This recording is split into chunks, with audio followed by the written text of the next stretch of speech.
saka sawalenzi bodze ndovaziya vari silence ayokevi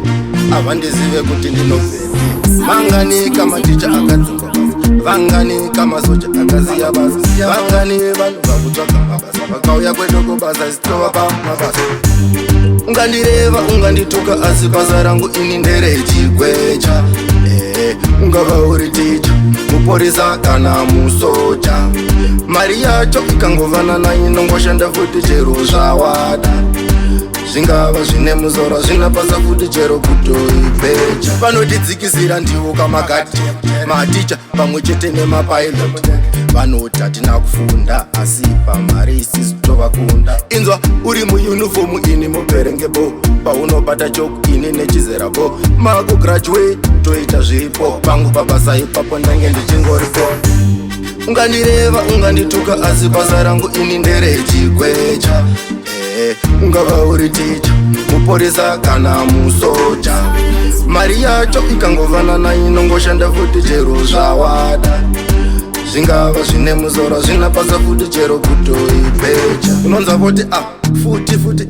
mwana wangu usatambe nemukorokosi ambovungaiwaya makorokosi nebhimba anogona kungokuvevi vanenge vachishorobodza zuva nezuva vachikororotsa ndiri muperenge ndevondizvororodza nchitata nita dzangu dzovaradza ungandireva ungandituka asi basa rangu ini nderechikwecha ungava uri ticha muporisa kana musoja mari yacho ikangovana inongoshanda futi chero zvawada